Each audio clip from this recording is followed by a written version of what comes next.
Hello friends, నేను మీ Shailu. Welcome to spicy bytes.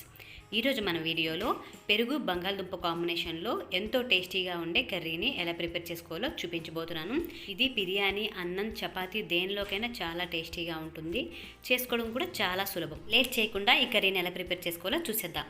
దీనికోసం ముందుగా ఒక బౌల్ తీసుకొని ఇందులో 5 టేబుల్ స్పూన్ వరకు పెరుగుని యాడ్ చేసుకోవాలి. ఈ పెరుగు అనేది ఎక్కువ పులుపు లేకుండా చూసుకోండి.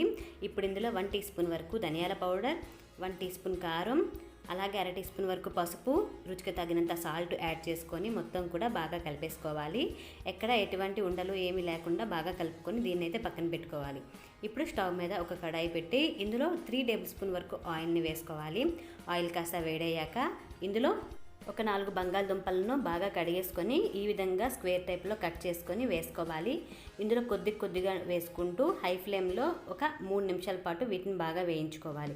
ఒకవేళ హై ఫ్లేమ్లో మాడిపోతున్నాయి అని అనుకుంటే మీడియం ఫ్లేమ్లో పెట్టి వీటిని అయితే చక్కగా వేయించుకోవాలి. ఈ బంగాళదుంపల్ని గోల్డెన్ కలర్ వచ్చినంత వరకు కూడా బాగా వేయించుకోవాలి. ఈ విధంగా వేగిన తర్వాత వీటిని ఒక స్ట్రైనర్ సహాయంతో టిష్యూ ఉన్న ప్లేట్లోకి తీసుకొని పక్కన పెట్టుకోవాలి. ఇదే విధంగా మిగిలిన బంగాళదుంపలను కూడా వేయించుకోవాలి. బంగాళదుంపల్ని ఇలా ఆయిల్లో వేయించేటప్పుడు ఎప్పుడూ కూడా ఒకేసారి అన్నీ వేసుకోకుండా కొద్దిగా వేసుకోవడం వల్ల అవి అంటుకోకుండా చాలా చక్కగా వేగుతాయి.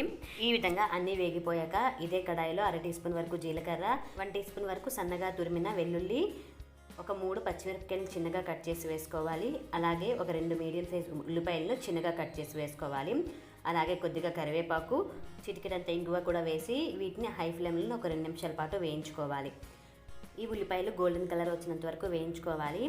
ఈ విధంగా వేయించుకున్నాక ఇందులో ముందుగా కలిపి పెట్టుకున్నాం పెరుగు మిశ్రమాన్ని మొత్తం కూడా యాడ్ చేసుకోవాలి. దీన్ని కూడా మీడియం ఫ్లేమ్లో పెట్టి బాగా వేయించుకోవాలి. ఈ పెరుగు మిశ్రమాన్ని మధ్యలో కలుపుకుంటూ అడుగు పట్టకుండా దీనిపై మూత పెట్టి ఆయిల్ అనేది పైకి తేలేంత వరకు కూడా వేయించుకోవాలి. చూసారా, ఈ విధంగా ఆయిల్ అనేది పూర్తిగా పైకి తేలాలి.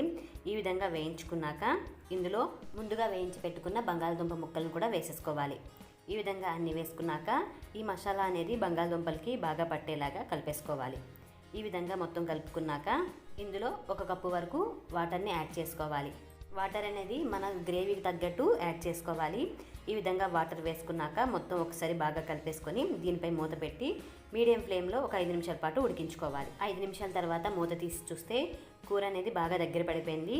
ఇప్పుడు చివరిగా ఇందులో కొద్దిగా కస్తూరి మేతి, అలాగే 1 టీ స్పూన్ వరకు గరం మసాలా, కొద్దిగా కొత్తిమీర తురుము కూడా వేసేసి మొత్తం కూడా ఒకసారి బాగా కలిపేసుకొని స్టవ్ ఆఫ్ చేసేసి దీన్ని ఒక ప్లేట్లోకి సర్వ్ చేసుకుంటే సరిపోతుందండి. అంతేనండి, ఎంతో టేస్టీగా ఉండే ఇదైతే చపాతీ, రోటీ, బిర్యానీ దేనిలోకైనా చాలా బాగుంటుందండి. మీకు నచ్చిందా? మీకు నచ్చితే ఒకసారి ట్రై చేసి మీకు ఎలా కుదిరిందో నాకు కామెంట్ చేయండి. మీకు ఈ వీడియో నచ్చితే లైక్ చేయండి, షేర్ చేయండి, అలాగే నా ఛానల్ సబ్స్క్రైబ్ చేసుకోండి. Thank you for watching.